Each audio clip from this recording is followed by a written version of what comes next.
Hello and welcome. Last lecture में हमने series और पैरेलल कॉम्बिनेशन के बारे में बात किया था और वहां से हमने कुछ फॉर्मूलाज लाए थे और मैंने आपको काफी सारी बातें बताई थी। तो ये लेक्चर देखने से पहले ये जरूरी है कि आप लोग पिछला लेक्चर देख लेना, ठीक है ना। तो इस वीडियो के डिस्क्रिप्शन में आपको लिंक मिल जाएगा। आपने अगर मिस कर दिया हो तो जाके पहले वो वीडियो देखना, फिर आपको ये और अच्छे से समझ में आएगा। और लास्ट क्लास से जो मेनली दो फॉर्मूला आए थे वो मैंने यहाँ पे साइड में लिख दिया है। पहला है फॉर सीरीज कॉम्बिनेशन और सेकंड वाला है फॉर पैरेलल कॉम्बिनेशन। अब चलिए इस पे हम लोग कुछ क्वेश्चंस करते हैं प्रैक्टिस, तब अपना कंसेप्ट और क्लियर होगा। सबसे पहले मैंने क्वेश्चन लिया है कि कैपेसिटर C2C4C और ऐसे ही इनफाइनाइट तक ये सीरीज चलता जा रहा है। मतलब कि मेरे पास इनफाइनाइट कैपेसिटर्स हैं और उनका मेरे को कैपेसिटेंस दिया है वो है in the order of C2C4C। इसका मतलब कि जो नेट आएगा, जो नेक्स्ट आने वाला है उसका होगा 8C, जो उसके बाद आएगा उसका आएगा 16C। और इन सबको मैंने पैरेलल में किया है कनेक्ट। अब आपसे पूछा क्या कि what will be their effective capacitance. देखिए मेरा कहने का मतलब ये हुआ कि हमने इनफाइनाइट रेसिस्टर्स को ऐड किया है पैरेलल कॉम्बिनेशन में। कैसे ऐड किया है? पैरेलल का मतलब ये होता है ना कि सबका एक एंड होगा एक साथ। मान लीजिए आपने इसको नाम दे दिया ए, और सबका जो सेकेंड वाला एंड होगा एक साथ, मान लो इसको मैंने नाम दे दिया है बी। तो हमने क्या देखा कि C2C4C और ऐसे ही क्या होगा आपका ये इनफाइनाइट तक चलता जाएगा। तो हमने यहाँ पे डॉट डॉट से शो कर दिया आपका वो इनफाइनाइट तक जाएगा। अब हमको फाइंड करना है इसका इक्विवेलेंट कैपेसिटेंस। हमको क्या पता है कि if capacitors are connected in parallel then net value क्या आता था C1 plus C2 plus C3, ऐसे ही जितना भी होगा सबको हम जाए ऐसे ना, सबको हम लोग ऐसे सिंपली ऐड कर देंगे। यहाँ पे क्या आएगा बोलो, यहाँ पे आएगा C plus 2C plus 4C और यहाँ तक जाएगा, ये आपका इन्फानाइट तक चलता जाएगा। यहाँ पे देखो तो आपका C हो जाएगा कॉमन, तो यहाँ से हम लोग 1 प्लस 2 प्लस 4 ऐसे ऐसे हम लोग लिखते जाएंगे।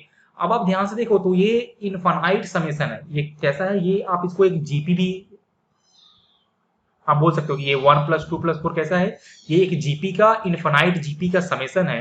तो इसका समेशन का वैल्यू कितना आने वाला है, वो आपका आ जाएगा इनफाइनाइट। मतलब कि इस जो आपका सर्किट है उसका नेट कैपेसिटेंस का वैल्यू आने वाला है इनफाइनाइट। कितना आएगा, वो आपका इनफाइनाइट आ जाएगा, ठीक है ना। तो ये अपना हो गया पहला क्वेश्चन। चलिए अब हम लोग आते हैं नेक्स्ट क्वेश्चन में, क्वेश्चन नंबर 2। यहाँ हमने क्या बोला कि an infinite number of capacitors of capacitance C4C और फिर हमने लिया है 16C और फिर ये आपका ऐसे ही चलता जा रहा है इनफाइनाइट तक। और इस बार हमने इनको ऐड किया है सीरीज में। हमने इस बार इनको ऐड किया है सीरीज में। मतलब सीरीज का मतलब क्या हुआ, एंड टू एंड, मतलब ये कुछ ऐसे आएंगे और ये आपका मान लीजिए इनफाइनाइट तक, ये बहुत दूर तक ये ऐसा चलता जाएगा। मैंने इसको नाम दे दिया है ए और इसको नाम दे दिया है हमने बी। तो फर्स्ट वाले का कितना वैल्यू है सी, फिर आपका कितना आएगा 4C, फिर आपका आने वाला है 16C और ऐसे ही ये कहानी आगे की तरफ चलता जाएगा। मतलब कि आपका जो नेक्स्ट आने वाला है वो आपका आएगा 64C। पक्का ना, बोलो सब लोग हाँ। अरे ठीक है ना, हाँ बिल्कुल यही आपका आने वाला है। ऐसे आपका कहानी चलता जाएगा और हमने इस बार इनको सीरीज में ऐड किया है। मतलब यहाँ से क्या आएगा कि 1/C ऑफ सीरीज, मतलब इनका जो नेट कैपेसिटेंस वैल्यू वो कितना है बोलिए। देखिए तो आपका आ जाएगा 1/C plus 1/4C plus 1/16C plus next जो आपका आएगा वो आएगा 1/64C, यही ना। और ऐसे आपका ये इनफाइनाइट तक चलता जाएगा और हमको फाइंड करना है इसका नेट कैपेसिटेंस का वैल्यू। अब आप इसको थोड़ा सा अगर सिंप्लीफाई करो तो देखो कि यहाँ पे सब में 1/C क्या था, 1/C था कॉमन। तो मैंने 1/C को ले लिया है कॉमन। तो यहाँ से क्या आएगा, देखो यहाँ से आ जाएगा 1 प्लस 1/4 प्लस 1/16 प्लस 1/64 और ये भी आपका जाएगा कहाँ तक, ये आपका जाएगा इनफाइनाइट तक। आप ध्यान से देखो तो फिर से ये क्या है, फिर से ये जीपी ही है, फिर से कैसा है, फिर से ये जीपी ही है। लेकिन इस बार इस जीपी का समेशन इनफाइनाइट नहीं आएगा। इस बार इस जीपी का समेशन इनफाइनाइट नहीं आएगा क्योंकि इसका जो कॉमन रेशियो है वो 1 से छोटा है ना। आपको जीपी का बेसिक आइडिया होना चाहिए, बस ये आपका यहाँ हम लोग बात कर रहे हैं बेसिक गणित का, ठीक है ना। तो यहाँ से आपका आ जाएगा 1/CS। CS का मतलब हुआ कि नेट कॉम्बिनेशन जो आने वाला है सीरीज का, और 1/C यहाँ पे हो गया कॉमन। और ये मेरा कैसा है, ये मेरा इनफाइनाइट जीपी सीरीज आ गया है और इसका कॉमन रेशियो 1 से कम है। तो आपको ये याद होना चाहिए कि जीपी सीरीज का समेशन इनफाइनाइट जीपी सीरीज का समेशन अगर कॉमन रेशियो 1 से कम होता है तो आपका होता है a/1 माइनस आर। यहाँ पे a क्या होता है, जो फर्स्ट टर्म, और r होता है कॉमन रेशियो। ठीक है, तो अगर हम ये फॉर्मूला यूज करने जाएं तो हमको फाइंड करना है summation of 1 plus 1/4 plus 1/16 plus 1/64, ऐसे आपका ये इनफाइनाइट तक चलता जाएगा। तो यहाँ से हमको क्या दिख रहा है कि जो पहला टर्म है a, उसका वैल्यू है 1, तो मैंने लिख दिया 1 ऊपर, बाई 1 माइनस आर। आर क्या है, आर आपका होता है कॉमन रेशियो, तो यहाँ पे उसका वैल्यू है 1/4। आप इसको सॉल्व करो तो यहाँ से आपको मिल जाएगा कि 1/cs इक्वल टू 1/c, और इसको सॉल्व करने के बाद आपका आ जाएगा 4 माइनस 1, ये आपका 3/4 आएगा। या आप इसको लिख सकते हो कि 1/cs इक्वल टू ये 4/3c, कितना आएगा 4/3c। और हमको फाइंड करना था यही ना नेट, जब हमने उसको ऐड किया है सीरीज में, तो इसका हम लोग फाइंड करेंगे क्या, इसका हम लोग फाइंड करेंगे रेसिप्रोकल। वहां से आपका जाएगा की capacitance of series combination is 3c/4, तो 3c/4 इज द आंसर। इस क्वेश्चन का आंसर होगा 3c/4। तो पहले क्वेश्चन में और सेकंड क्वेश्चन में क्या था डिफरेंस, पहले क्वेश्चन में हमने उसको ऐड किया था पैरेलल में, तो सबको मैंने simply c1 plus c2 plus c3 add कर दिया, तो वहां पे उनका समेशन आ गया था इनफाइनाइट। सेकंड केस में हमको रेसिप्रोकल लेके करना होता है ऐड, क्योंकि वो आपका सीरीज में था, तो वहां से मेरा जीपी सीरीज फिर से इनफाइनाइट तो आया, लेकिन इस बार उसका कॉमन रेशियो 1 से कम आ गया था, तो हमने उसका समेशन फाइंड कर लिया और वो आपका आ गया 3c/4। ये सेकेंड वाला क्वेश्चन आपका अच्छा था, ठीक है ना। तो जल्दी से आप इसको कॉपी करो, फिर इसमें हम लोग कुछ और भी क्वेश्चन करते हैं प्रैक्टिस। चलिए, हमने प्रैक्टिस के लिए ये और भी क्वेश्चंस लिए हैं, सब लोग इसको आप ध्यान से देखो। मैंने बोला है कि आपको फाइंड करना है फाइंड CAB। देखिए CAB का मतलब ये होता है कि आपको इस पॉइंट A और पॉइंट B के बीच का नेट कैपेसिटेंस वैल्यू फाइंड करना है, कि इन तीनों के बदले हम A और B के बीच में एक कितने कैपेसिटेंस का वैल्यू बोल सकते हैं, इन तीनों का मिला के, ठीक है ना। अब देखिए, आपको जब भी ऐसा सर्किट में ऐसा दिखे कि फाइंड नेट कैपेसिटेंस या find effective capacitance between A and B, तो इसका मतलब ये होता है कि हम लोग जो बैटरी जोड़ेंगे ना, वो हम लोग पॉइंट ए और बी के अक्रॉस जोड़ने वाले हैं। समझ में आया ना, तो इसका मतलब यही होता है। चलिए, तो अब हम लोग फाइंड करते हैं। तो सबको ऐसा दिख रहा होगा कि फर्स्ट केस में क्या है, ये तीनों कैपेसिटर सीरीज में कनेक्टेड हैं, और फॉर सीरीज क्या होता है formula, 1/cs equal to 1/c1 plus 1/c2 plus 1/c3। तो आप बेसिक जल्दी से इसको सॉल्व करो, बस आपको ऐड करना है, बहुत ही आसान है। तो 1/6 micro plus 1/3 micro plus 1/2 micro. जब आप इसका सॉल्व करने जाओगे तो इसका एलसीएम आपका आ जाएगा, देखो तो यहाँ से आपका एलसीएम आएगा 6 माइक्रो ही। आप इसको सही से करना, फिर आपका यहाँ से आ जाएगा 1 + 2 और प्लस यहाँ से आपका आ जाएगा 3, मतलब ये आ जाएगा 6/6 माइक्रो। यहाँ से आप जब 6 से 6 हो जाएगा कैंसिल, तो यहाँ से आपका आ जाएगा 1/1 माइक्रो। कितना आएगा 1/1 माइक्रो, और ये आपका था 1/cs, तो यहाँ से आ जाएगा कि कैपेसिटेंस वैल्यू इन सीरीज कितना, जस्ट 1 माइक्रो फराड। और आप यूनिट लिखना मत भूलना, मैंने यहाँ पे यूनिट नहीं लिखा था, लेकिन फाइनल जो आपका आंसर है उसमें आपको फराड लिखना होगा, ठीक है। तो ये आपका हो गया क्वेश्चन नंबर ए। जल्दी से आप लोग ये क्वेश्चन नंबर बी ट्राई करो। देखो इसमें कोई भी खास बात नहीं है। यहाँ पे क्या है, यहाँ पे तीनों जो मेरे कैपेसिटेंस हैं वो पैरेलल में कनेक्टेड हैं। अब पैरेलल में कनेक्टेड है, ये मैंने कैसे चेक किया, तो देखो तो क्या है कि सबका जो तीनों कैपेसिटर्स हैं उनका एक प्लेट है आपका कनेक्टेड ए से, और उनका एक प्लेट है कनेक्टेड बी से। तो हम लोग ऐसे बोलते हैं कि ये पैरेलल में कनेक्टेड है और इनका वोल्टेज सेम होता है, ठीक है ना। तो यहाँ पे सिंपली क्या हो जाएगा कि capacitance in parallel is C1 plus C2 plus C3 plus 6 micro farad plus 3 micro farad plus 1 micro farad, ये आपका सिंपली आ जाएगा 10 micro farad is the capacitance value between A and B.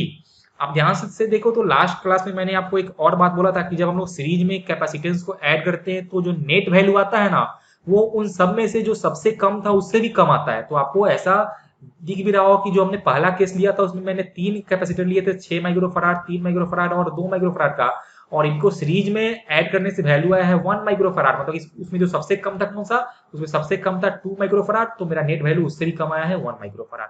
लेकिन in the case of parallel combination net क्या आता है, जो सबसे ज्यादा होता है उससे भी आता है ज्यादा। तो इसमें क्या था, इसमें 6 माइक्रो फराड बोला था सबसे ज्यादा, लेकिन मेरा वैल्यू कितना है 10 आया है, तो उससे भी ज्यादा आया है। समझ में आया ना। तो ये सब देख के आप थोड़ा सा जो लास्ट क्लास में मैंने आपको बताया था वो आपको यहाँ पे दिख भी रहा है। अब जल्दी से ये क्वेश्चन सॉल्व करने के बाद, ये क्वेश्चन आपने जो 2 सॉल्व किया ना, इसके बाद आप ये क्वेश्चन ट्राई करो। आप देखो ये वाला क्वेश्चन, ये क्वेश्चन नंबर सी। ये क्वेश्चन जल्दी से सब लोग पहले खुद से करो ट्राई, फिर आप लोग सॉल्यूशन चेक करना। सबने सॉल्व किया, कोशिश किया सबने ना। देखो तो यहाँ पे हमने जो ये लिया है ना सर्किट, यहाँ पे ये आपका है मिक्स कॉम्बिनेशन। ये कैसा है? Mix combination. यहाँ पे सीरीज भी है और यहाँ पे पैरेलल भी है। तब आपको थोड़ा सा यहाँ पे अपना दिमाग लगाना होगा। वैसे आपने जब क्लास 10 का क्वेश्चन किया होगा तो उसमें आपने ऐसे सर्किट सॉल्व किए होंगे रेसिस्टेंस वाले, तो बेसिक वैसा ही आपको यहाँ पे करना है। देखो ध्यान से, तो मैंने इसको सॉल्व किया। तो यहाँ पे देखो क्या है कि ये सी और सी कैसा है, बोलो कैसा है? ये दोनों हैं सीरीज में, फिर ये दोनों भी देखिए, ये भी सी और ये जो आपके सी है, ये भी दोनों कैसे हैं? ये भी दोनों सीरीज में है। अच्छा, मैंने इसको नाम दे दिया है पॉइंट ए, इसको आप नाम दो पॉइंट डी। ये पॉइंट डी हो गया। तो मतलब कि देखो तो पॉइंट ए और डी के बीच में, पॉइंट ए और डी के बीच में ना, इन दो के बदले मैंने लिख दिया एक। और ये कैसे थे है कनेक्टेड? देखो सीरीज में है और दोनों का वैल्यू सेम था। तो मैंने आपको कहा था कि if n equal capacitors are connected in series then net value is c by n। तो यहाँ पे दो ही थे, मतलब कि इनका नेट आपका आने वाला है c बाई 2। आप चाहो तो फॉर्मूले से भी सॉल्व कर सकते हो। हम आ गए पॉइंट डी पे। अब देखो तो ये जो आपके C और C थे दो कैपेसिटर, ये फिर से कैसे हैं? सीरीज में, मतलब कि इनको भी हम लिख सकते हैं ऐसा कुछ c बाई 2। और फिर ये एक जो बाकी आपका C था उसको मैंने ऐसे लिख दिया, पक्का ना। और ये आपका हो गया पॉइंट बी। अब ध्यान से देखो, तो ये c बाई 2 और ये c, ये कैसा है? ये आपका हो जाएगा इन पैरेलल। तो मैंने यहाँ से c बाई 2 को ऐसे ही लिख दिया अभी तक। और ये c बाई 2 और c थे पैरेलल में, तो इनका हो जाएगा c1 प्लस c2। तो मतलब इनका आ जाएगा 3c बाई 2। कितना है बोलो? ये इनका आ जाएगा 3c बाई 2। और ये अब आ गए a और b, या और यहाँ कहीं बीच में आपका आएगा पॉइंट d। अब ध्यान से देखो, तो इस A और B के बीच में हमको फाइंड करना था नेट कैपेसिटेंस, और हम क्या देख रहे हैं कि ये C by 2 and 3C by 2 are connected in series ना। तो मतलब कि इन दोनों के बदले हम सिर्फ एक लिखेंगे A और B के बीच में। और वो कितना आएगा? देखिए तो ये आपके हैं कनेक्टेड सीरीज में, और यहाँ पे सिर्फ दो ही कैपेसिटर हैं। कितने हैं? सिर्फ दो ही कैपेसिटर हैं। और मैंने आपको कहा था कि जब सिर्फ दो कैपेसिटर हो सीरीज में और उनका वैल्यू कैसा हो? डिफरेंट हो, तो आप जस्ट यूज करना C1 C2 by C1 plus C2 आसानी के लिए। तो इससे आपका जल्दी हो जाएगा सॉल्व। तो जब आप ये यूज करोगे तो हो जाएगा C by 2 into 3C by 2 divided by C by 2 plus 3C by 2। आप जल्दी से इसको सॉल्व करो और मेरे को बताओ कि आंसर कितना आ रहा है। यहां से सॉल्व करने के बाद आपका आंसर आएगा 3C बाई 8। ये 3C बाई 8 है। आप लोग एक बार इसको चेक कर लेना खुद से सॉल्व करके। और मैंने किया तो 3C बाई 8 आया है। मतलब कि इस सर्किट में A और B के बीच में नेट कितना है? Capacitance 3C by 8। मतलब कि इन पांचों कैपेसिटर के बदले में, ये जो पांच कैपेसिटर थे आप मेरे सर्किट में, उन पांचों के बदले हम सिर्फ A और B के बीच में अगर एक कैपेसिटर जोड़ दें जिसका वैल्यू 3C बाई 8 हो, तो भी मेरा सर्किट में इफेक्ट सेम आने वाला है। या सिर्फ बोल सकते हो कि इन पांचों के बदले ये हम 3C बाई 8 लिख सकते हैं। पक्का ना? जल्दी से आप इसको कॉपी करो, फिर हम नेक्स्ट क्वेश्चन में आगे बढ़ते हैं। जल्दी से आप लोग इसको जल्दी से करो कॉपी, इसमें कोई वो नहीं, खास बात नहीं है। देखो ये हमने लिया है नेक्स्ट क्वेश्चन। नेक्स्ट हमने दो क्वेश्चन लिए हैं, नंबर डी और नंबर ई। आप चाहो तो वीडियो को पॉज करके एक बार खुद से ट्राई करो ताकि आपका थोड़ा सा कंसेप्ट क्लियर हो जाए, ठीक है ना। तो मैंने नंबर डी पे आ रहे हैं हम काम करने। यहाँ पे आपको C1 का वैल्यू दिया है 4 माइक्रोफाराड और C2 का वैल्यू दिया है 6 माइक्रोफाराड, और बोला है कि फाइंड CAB, मतलब कि आपको A और B के बीच में नेट कैपेसिटेंस फाइंड करना है। और इसमें आपका दो कंडीशन है, तो दो केस लिया है उसने। केस 1 है कि व्हेन स्विच इज ओपन। ये देखो सबको यहाँ पे ये है ना, ये आपको सबको स्विच दिख रहा होगा। आप इसको नाम दे दो पॉइंट को कुछ ऐसा P, और आप इसको नाम दो इस पॉइंट को Q, ठीक है ना। ओके सर, ठीक है। तो आपको सबसे पहला जो केस लेना है उसमें आपका ये स्विच ओपन रहेगा। स्विच ओपन का मतलब ये होगा कि P और Q के बीच में कोई भी कनेक्शन नहीं होगा। और सेकंड केस हमको लेना है व्हेन स्विच इज क्लोज्ड, मतलब कि आपका P और Q के बीच में कनेक्शन हो जाएगा। तो चलिए हम लोग सेपरेटली केस लेते हैं यहाँ पे। तो मैंने केस 1 लिया जब स्विच आपका ओपन रहेगा। तो जब आपका स्विच ओपन रहेगा ना, तब कुछ आपका सर्किट कुछ ऐसा है। देखो यहाँ से ये C1, ये C1, ये C2, ये C2, और यहाँ पे आपका आ जाएगा A, यहाँ पे आ जाएगा B, यहाँ पे कहीं आ जाएगा P और यहाँ पे कहीं आ जाएगा आपका Q, और P और Q के बीच में कोई भी कनेक्शन नहीं है। हमको फाइंड करना है CAB। तो ध्यान से देखो तो क्या है, ये C1 और C1 हो गया है सीरीज में, तो इसका नेट कितना आ जाएगा C1/2 होगा ना। फिर आपका जो ये C2 और C2 है, तो ये भी कैसा है सीरीज में, तो इसका नेट हो जाएगा C2/2, और ये आपका A और ये आपका पॉइंट B। अब ध्यान से देखो तो ये C1/2 और C2/2 कैसा है, इन पैरेलल ना, तो मतलब इनका नेट बोलो कितना होगा, इन दोनों को सिंपली आप ऐड कर दो, मतलब C1/2 प्लस C2/2, या आप इनको सिंपली C1 प्लस C2/2 भी लिख सकते हो। अब मेरे को क्वेश्चन में C1 और C2 का वैल्यू दिया था, तो मैंने पुट किया, तो 4 microfarad plus 6 microfarad divided by 2, तो यहाँ से आपका आंसर आ जाएगा 5 माइक्रोफराड। कितना आया, 5 माइक्रोफराड इज द आंसर। इसका मतलब कि जब स्विच ये ओपन रहेगा तो A और B के बीच में नेट कैपेसिटेंस का वैल्यू है 5 माइक्रोफराड। अब सवाल उठता है कि सर जब हम लोग स्विच को क्लोज करेंगे तब अपना केस क्या चेंज होने वाला है। तो चलिए जल्दी से आप इसको कॉपी करो, फिर मैं स्विच क्लोज करके भी आपको मैं समझा रहा हूं कैसे करना होता है। तो ध्यान से देखिए, केस 2, हमने जब स्विच को कर दिया है close, when switch is close. अब देखो ध्यान से कि हमने जब स्विच को क्लोज किया, अब है क्या कि स्विच बस यहाँ पे हमको दिख रहा है वायर, यही ना, P और Q के बीच में हमको दिख रहा है सिंपल वायर। मतलब कि मेरा जो सर्किट कुछ ऐसा हो जाएगा, C1 यहाँ पे C1, यहाँ पे ये C1, यहाँ पे आपका ये C2, यहाँ पे आपका ये C2, ये A, ये आपका B, इधर कहीं आपका P, और यहाँ पे आपका आएगा Q, और P और Q के बीच में हमने स्विच कर दिया है क्लोज, तो आपका कुछ सर्किट देखिए ऐसा मैंने वायर से जोड़ दिया। अब आप यहाँ पे एक ध्यान से एक बात बहुत ही अच्छे से यहाँ पे आप नोट्स में लिखो। देखो नोट्स में क्या होता है, हमने यहाँ पे जब स्विच क्लोज किया तो हमने किया क्या है कि P और Q को एक हमने वायर से जोड़ दिया है, यही किया ना, बस हमने एक वायर से जोड़ दिया है, और इसको हम लोग बोलते हैं शॉर्ट सर्किटिंग, इसको हम लोग बोलते हैं शॉर्ट सर्किटिंग, ठीक है ना, इसको हम लोग बोलते हैं शॉर्ट सर्किटिंग। और देखो इसका खास बात क्या होता है, आप जब किसी भी दो पॉइंट को एक वायर से जोड़ते हो, आप जब किसी भी दो पॉइंट को एक वायर से जोड़ते हो, और हम ऐसा मान के चल रहे हैं कि इस वायर का कोई भी रेसिस्टेंस नहीं है, इसका जीरो रेसिस्टेंस है, तो उस केस में क्या होता है ना कि आपने इस वायर को जिस दो पॉइंट से कनेक्ट किया है ना, उस दोनों पॉइंट का पोटेंशियल सेम हो जाता है, मतलब कि आप potential of point P is equal to potential of point Q हो जाएगा। समझ में आया ना, इसको हम लोग बोलते हैं शॉर्ट सर्किटिंग, और शॉर्ट सर्किटिंग करने के बाद दोनों पॉइंट का पोटेंशियल सेम आ जाता है। अच्छी बात है। अब आप लोग ध्यान से देखना कि अगर हम इस पॉइंट P और Q के बीच में एक कैपेसिटर या फिर कुछ और कोई सर्किट एलिमेंट ऐड कर देते, तब उस पॉइंट P और Q का पोटेंशियल सेम नहीं होता, लेकिन आपने अगर सिर्फ वायर ऐड किया है, सिर्फ वायर, तभी उसका पोटेंशियल सेम होता है। तो आप लोग इसको याद रखना, तो हमने यहाँ पे सिर्फ वायर ही ऐड किया है, तो पोटेंशियल ऑफ P और Q सेम हो जाएगा।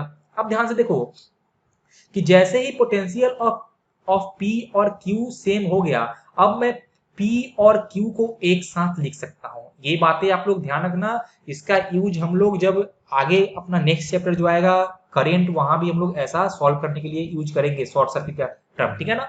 तो जैसे ही हमने इसको एक सिर्फ वायर से किया है कनेक्ट, आप पॉइंट P और Q आ गया है सेम पोटेंशियल पे, तो आप चाहो तो इन दोनों को एक साथ भी लिख सकते हो। देखो कैसे, आप चाहो तो इनको ऐसा, ये मेरा पॉइंट P भी है और ये मेरा पॉइंट Q भी है, आप इसको ऐसे भी लिख सकते हो, या सिंपली आप पॉइंट P और पॉइंट Q आप ऐसे भी इसको लिख सकते हो कि हमने इनको एक वायर से कनेक्ट कर दिया है। देखो तो मैं दोनों केस लेके आपको सॉल्व करके बोलता हूँ कि आपका सर्किट कैसा आने वाला है। तो ध्यान से देखो, तो ये जो C1 है वो कहाँ है, वो पॉइंट P और A के बीच में था कनेक्टेड, तो हाँ सर बिल्कुल, तो मैंने लिख दिया यहाँ पे A, तो C1 कनेक्टेड है पॉइंट P और A के बीच में, तो मैंने यहाँ लिख दिया C1। देखो तो C2 था वो पॉइंट Q और पॉइंट A के बीच में कनेक्टेड है, और पॉइंट P और Q सेम हो गया, तो मतलब कि C2 अब कुछ ऐसा हो जाएगा। देखो ध्यान से, C2 पर कुछ हो जाएगा ऐसा। देखो ये सब बातें इंपॉर्टेंट है, ठीक है ना। अब ध्यान दो, फिर से हमने लिया एक C1, ये वाला C1, ये पॉइंट P और B के बीच था कनेक्टेड, तो B हम लोग मानेंगे इधर, इधर कहीं हमने मान लिया पॉइंट B, तो ये आपका हो गया, ये भी आपका C1 था। ये जो आपका C2 है ये पॉइंट Q और B के बीच में था connected. Sorry sorry sorry sorry sorry, एक मिनट, थोड़ा सा यहाँ पे हो गया है गड़बड़। देखो पॉइंट P और Q तो यही था ना, पॉइंट P और Q यही था, मतलब कि हम लोग इसको ऐसा कुछ लिखेंगे और ये आपका हो जाएगा ऐसा C2, समझे। अब देखिए ऐसा करने से मेरे सर्किट में क्या चेंज आया है, ऐसा करने से मेरे सर्किट में क्या चेंज आया है। तो देखो, तो अब ये जो C1 और C2 है ना, ये आपका हो गया है पैरेलल में। कैसा हो गया है, ये आपका हो गया है पैरेलल में। क्यों, देखो ध्यान से, तो C1 का और C2 का एक एंड एक साथ है और दूसरा एंड एक साथ है, समझ में आया ना। तो जैसे ही हमने स्विच क्लोज किया, अब ये C1 C2 आपका हो गया पैरेलल में। फिर आपका ये जो दूसरा जो था C1 C2 ये भी हो गया है इन पैरेलल, पक्का ना, बिल्कुल। अच्छा, आप चाहो तो इसी को आप एक और डिफरेंट तरीके से भी शो कर सकते हो। देखो कैसे, सेम चीज को मैं वहां पे आपको करता हूँ, ड्रॉ करता हूँ। ये रहा आपका C1,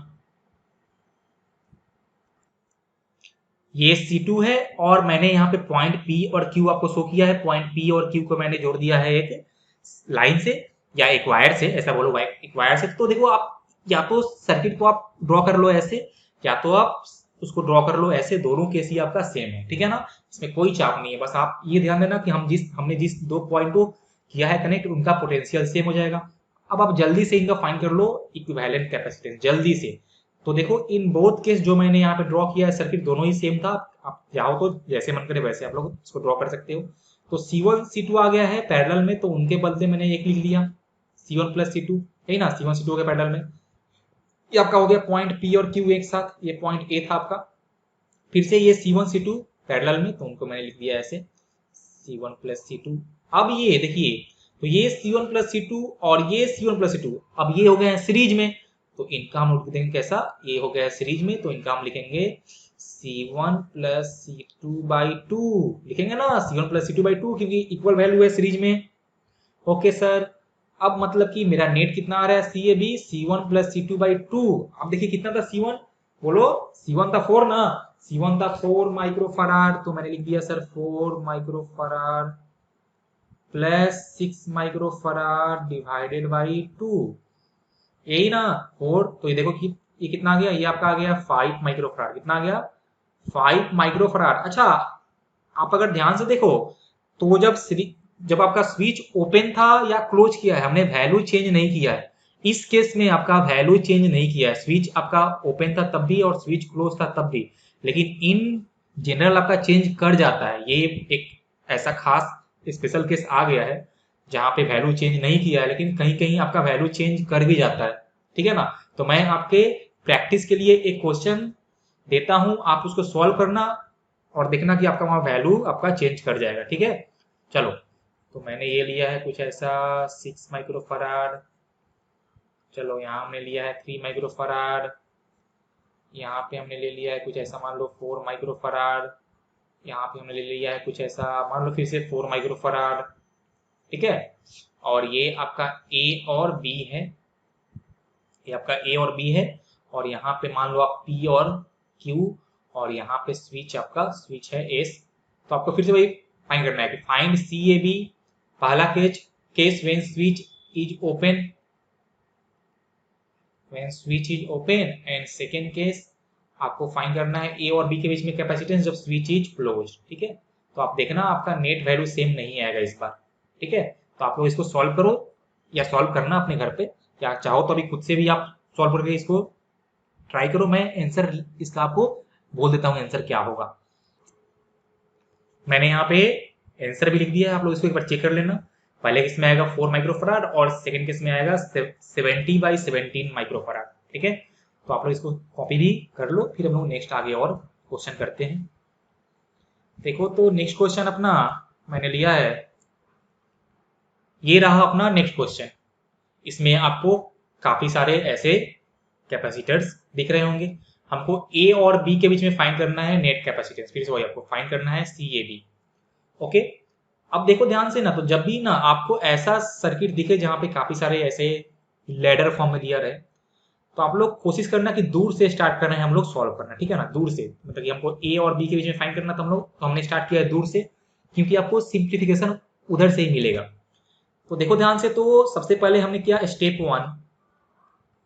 तो स्टेप 1 में क्या है कि ये 2 माइक्रोफराड और ये 2 माइक्रोफराड, ये कैसा है, ये आपका है सीरीज में, तो इनके बदले हम 1 माइक्रोफराड यहाँ पे लिख सकते हैं। देखो सब हम लोग इस पॉइंट, इस दो पॉइंट के बीच में हम लोग 1 माइक्रोफराड का लिख सकते हैं, तो हमने लिख दिया इन दोनों के बदले। अब इस, मान लो हमने इसका नाम दिया पॉइंट पी और क्यू, तो इस पॉइंट पी और क्यू के बीच में एक और 1 माइक्रोफराड तो है ही आपका था, तो आपका कुछ सर्किट कुछ ऐसा आएगा। उसके बाद हमने एक पार्ट किया है, इसको सिंप्लीफाई किया, तो उसके बाद कुछ आपका सर्किट कुछ ऐसा आने वाला है। देखो सब लोग, ना 2 माइक्रोफराड, 1 माइक्रोफराड, यहाँ पे आपका 2 माइक्रोफराड, और यहाँ पे आपका ये ए और बी आ जाएगा। अब मैं इसको थोड़ा सॉल्व करता हूँ क्विकली, जल्दी। अब देखो ध्यान से, तो ये आपका 1 और 1 कैसा है सीरीज में, ये कैसा है, देखो ये आपका 1 और 1 है, सॉरी ये आपका 1, ये जो आपका 1 और 1 कैसा है, ये है पैरेलल में, तो इसका आ जाएगा 2 माइक्रोफराड। देखो तो इसका आ जाएगा 2 माइक्रोफराड, मैंने इसको और सिंप्लीफाई किया तो आपका हो जाएगा 2 माइक्रोफराड। यहाँ से आपका आ जाएगा ये 1 माइक्रोफराड, ये ऐसे, फिर यहाँ से आपका हो जाएगा 2 माइक्रोफराड। हमने बाकी सबको ऐसे लिख दिया, हर स्टेप पे मैं सिर्फ एक को सिंप्लीफाई कर रहा हूँ। ये आपका हो गया 2 माइक्रोफराड, ये आपका हो गया ए और बी। अब देखो तो फिर से ये 2 और ये 2 कैसा है सीरीज में, तो इसका हो जाएगा 1। अब मैं एक बार में ही सबको करता हूँ सॉल्व, तो ये 2 और 2 आपका हो जाएगा सीरीज में, तो इसका हो जाएगा 1, मतलब यहाँ पे हम लिखेंगे 1 माइक्रोफराड का, फिर ये 1 माइक्रोफराड एंड दिस 1 माइक्रोफराड, ये आपका हो जाएगा पैरेलल में, तो उसका आ जाएगा 2, फिर ये 2 और 2 जो यहाँ पे है वो हो जाएगा आपका सीरीज में, तो फिर से उसका आएगा 1, फिर 1 और 1 ये आपका पैरेलल में, तो फिर से हो जाएगा उसका 2, फिर से ये 2 और 2 सीरीज में, तो फाइनल आपका आंसर आएगा 1 माइक्रोफराड। आप इसको एक बार घर पे सिंप्लीफाई करके चेक करना, बहुत ही आसान है। कैसे मैंने इसको स्टेप वाइज सॉल्व किया है, आप लोग भी वैसे ही करना, आपका फाइनल आंसर आएगा 1 माइक्रोफराड, ठीक है ना। जल्दी से आप लोग इसको कॉपी करो, फिर हम लोग आगे कुछ और क्वेश्चंस देखते हैं। यहाँ मैंने प्रैक्टिस के लिए एक क्वेश्चन दिया है, आप लोग ये क्वेश्चन घर पे ट्राई करना। मैंने इसका आंसर लिख दिया है, आंसर है 8 माइक्रोफराड, ठीक है। क्वेश्चन प्रैक्टिस करना, आंसर चेक करना, अगर कुछ मिस्टेक हो तो मेरे से हेल्प के लिए बोलना, मैं हेल्प कर दूंगा, ठीक है ना। तब तक के लिए मैं नेक्स्ट क्वेश्चन एक और हम लोग देखते हैं। देखिए तो नेक्स्ट क्वेश्चन जो हमने लिखा है ये बहुत ही फेमस क्वेश्चन है, इसका नाम है इनफाइनाइट लैडर प्रॉब्लम, ठीक है ना। इससे जो हमने जो सर्किट लिया है, इसमें आपके पास इनफाइनाइट रेजिस्टेंस रहेंगे, और वो आप जब इनको देखोगे सर्किट में, तो ना तो ये आपको दिखते हैं सीरीज में और ना ही आपको ये दिखते हैं पैरेलल में। अब इनको हम लोग कैसे सिंप्लीफाई करें, देखिए बहुत ही आसान है इसको सॉल्व करने का तरीका, बस आप लोग ध्यान से सुनना मैं क्या बोलने जा रहा हूँ। आपको जब भी ऐसा ना इनफाइनाइट लैडर वाला क्वेश्चन दिखे, तो आप ध्यान से देखना कि आफ्टर सम, क्या होता है कि आफ्टर सम टाइम या फिर after some value of capacitance मेरा पाथ रिपीट करता है या मेरा सर्किट रिपीट करता है। देखो इसका कहने का मतलब क्या, जैसे मान लो कि हमको यहाँ पे फाइंड करना है ए और बी के बीच में इक्विवेलेंट कैपेसिटेंस, ठीक है, कोई बात नहीं। अब देखो तो यहाँ पे हमको दिखा एक 1 माइक्रोफराड का, फिर हमको दिखा एक 2 माइक्रोफराड का, फिर से एक 1 का आया, फिर से एक 2 आया, फिर से 1 आ रहा है, फिर से 2 आ रहा है, फिर से 1 आ रहा है, फिर से 2 आ रहा है। मतलब यहाँ पे क्या हो रहा है, यहाँ पे आपका पाथ रिपीट करता है, और ये होना ही पड़ेगा। जब भी आपको इनफाइनाइट लैडर वाला क्वेश्चन मिलेगा तो आपको देखना वहाँ पे पाथ आपका रिपीट कर ही रहा होगा। अब हम लोग यहाँ पे कंसेप्ट क्या यूज करते हैं, क्या देखो यहाँ पे हम लोग क्या कंसेप्ट यूज करेंगे। हमने क्या देखा कि after this two resistance, after this two capacitance 1 microfarad and 2 microfarad, क्या हो रहा है मेरा, फिर से 1 फिर से 2, वैसा ही सर्किट फॉर्म हो रहा है। अब मान लीजिए कि अगर ये इनफाइनाइट लैडर था, या अगर यहाँ पे इनफाइनाइट ऐसे मेरे सर्किट में कैपेसिटर्स हैं, तो क्या इनमें से हम अगर ये 2 कैपेसिटर, ये पहला और ये दूसरा, अगर हम वहां से हटा लें तो क्या इसके वैल्यू पे कुछ फर्क पड़ने वाला है क्या, तो आंसर होगा नहीं। और यही कंसेप्ट हम लोग यहाँ पे यूज करने जाएंगे। इसका मतलब ये हुआ कि हम अगर इन दोनों को हटा दें सर्किट से, हम अगर इन 2 कैपेसिटर्स को सर्किट से हटा ही देना, तो भी इस पॉइंट के बीच में और इस पॉइंट के बीच में उतना ही कैपेसिटेंस होगा जितना इन दोनों के रहने के बाद इस ए और बी के बीच में आने वाला है। क्या सबको मेरी बातें समझ में आई ना? हम लोग बस यही कंसेप्ट यूज करने जा रहे हैं कि इन दो को हटा देने से, ये जो दो हैं इनको हटा देने से मेरे सर्किट में कोई फर्क नहीं पड़ेगा। मतलब कि इन दोनों को हटाने के बाद इस पॉइंट, मान लो इस पॉइंट पी और क्यू के बीच में जितना कैपेसिटेंस होगा उतना ही आपका, हमने अगर इस दो को ऐड भी कर दिया तो भी ए और बी के बीच में उतना ही कैपेसिटेंस होने वाला है। बस यही हम लोग यहाँ पे तरीका यूज करने जाएंगे। तो अगर हमने मान लिया कि let C A B equal to C, मतलब ए और बी के बीच का कैपेसिटेंस का वैल्यू हमने अगर सी मान लिया तो इसका मतलब क्या होगा कि ये रहा ए और यहाँ पे कहीं आपका रहा बी, तो ए और बी के बीच को हमने मान लिया है सी, ठीक है। और ये हमने, सॉरी यहाँ पे थोड़ा सा इसको बनाइए सही से, यहाँ पे हमने यहाँ पे लिख दिया, ये कुछ ऐसा है ना, देखो यहाँ पे ऐसा कुछ है 1 माइक्रोफराड ये होगा और 2 माइक्रोफराड ये होगा। तो इस दो कैपेसिटर 1 और 2 माइक्रोफराड के आने से भी कोई फर्क नहीं पड़ने वाला है। मतलब कि इसके बाद यहाँ इस P और Q के बीच में कितना होगा आपका कैपेसिटेंस C ही आने वाला है। तो हम लोग फिर से यहाँ पे लिख देंगे ये C। देखिए बस इतना ही आपको करना है, अब आपका सर्किट सिंप्लीफाई हो गया। मैंने क्या यूज किया है कि अगर मैं इस दो कैपेसिटर्स को हटा दूं तो भी मेरे वैल्यू पे कोई चेंज नहीं आने वाला है। इसका मतलब कि जितना इस पॉइंट P और Q के बीच में वैल्यू आएगा उतना ही इस A और B के बीच में भी वैल्यू आएगा। मैंने बस यही यूज किया है। और ऐसा सेम टाइप का क्वेश्चन आपको मैथ में भी मिलेगा, देखना। और मैथ में भी आपका सेम कंसेप्ट यूज होगा। वहाँ वहाँ पे कुछ ऐसा आता है y इक्वल टू एक्स का पावर एक्स का पावर एक्स का पावर एक्स, ऐसा जाता है अप टू इन्फानाइट। तो वहां भी हम लोग लिखते हैं y इक्वल टू एक्स का पावर y, ऐसे हम लोग इसको सॉल्व करते हैं। सेम चीज हमने ये वाला यहाँ भी यूज हुआ है, ठीक है। अब देखो ध्यान से, तो ये c, ये जो c और ये जो आपका 2 है ये कैसा है, ये है सीरीज में, ठीक है ना। मतलब कि मैं इसको और थोड़ा सिंप्लीफाई करूं तो कुछ ऐसा लिखूंगा, ये पॉइंट A ये पॉइंट B और यहाँ पे आपका आ जाएगा ये 1 माइक्रोफराड और ये जो आपके 2 और C है ये है सीरीज में। तो इनके दोनों के बदले हम यहाँ पे लिखेंगे क्या, हम लिखेंगे 2C divided by 2 plus C microfarad, है ना। इन दोनों के बदले मैंने एक लिख दिया क्योंकि ये दोनों सीरीज में थे। अब देखो तो ये 2C बाई 2 प्लस C और ये जो 1 है ये कैसे हैं, ये हैं पैरेलल में। और A और B के ये जो कितना है यहाँ भी आपका ये C ही आने वाला है, यही ना। A और B के बीच में आपका वैल्यू ऑफ कैपेसिटर C ही आने वाला है। और ये 2C by 2 plus C and 1 is in parallel. इसका मतलब ये होगा कि net capacitance between A and B is C equal to इन दोनों का पैरेलल कॉम्बिनेशन। इसका मतलब 2C divided by 2 plus C plus 1 micro farad. देखो मैंने यहाँ भी लिया है माइक्रो और यहाँ भी मैंने लिया है माइक्रो, ठीक है ना। तो मैं सिंप्लिसिटी के लिए यहाँ पे माइक्रो को नहीं लिख रहा हूँ। देखो मैं यहाँ पे फॉर सिंप्लिसिटी की आपको तकलीफ ना हो, मैं यहाँ माइक्रो नहीं लिख रहा हूँ, लेकिन जो आपका फाइनल आंसर आएगा आप उसमें माइक्रो मेंशन करना, ठीक है। ओके, तो मैंने यहाँ पे लिख दिया, यहाँ पे लिख दिया हमने 1, यहाँ पे चलो लिख देता हूँ मैं 1। अब बस ये आप इसको सॉल्व कर लो, यहाँ से आपका एक क्वाड्रेटिक इक्वेशन आ जाएगा, इसमें कोई चाप की बात नहीं है। चलो मैं इसको सॉल्व करता हूँ इधर। देखो तो यहाँ से आ जाएगा C equal to 2C plus 2 plus C divided by 2 plus C और 2 plus C into C equal to ये आपका हो जाएगा 3C प्लस 2 और ये आपका हो जाएगा 2C plus C square equal to 3C प्लस 2। इसको मैं थोड़ा सा और सिंप्लीफाई करूँ तो हो जाएगा C square minus C minus 2 equal to 0। देखो तो यहाँ से ये आपका आ गया क्वाड्रेटिक इक्वेशन। बस अब आप इसको सॉल्व करना होगा आपको इसको। तो from the formula of quadratic equation minus b plus minus square root of b square minus 4ac by 2a। तो यहाँ से आपका b का वैल्यू है -1, तो मैंने लिखा minus minus 1 plus minus b square, तो -1 का होल स्क्वायर -4, a का वैल्यू है 1, c का वैल्यू है -2 डिवाइडेड बाई यहाँ से आपका 2 इंटू a का वैल्यू है 1, ये आपका हो जाएगा 1 प्लस माइनस ये 1 और प्लस यहाँ से आपका आएगा 8 डिवाइडेड बाई 2।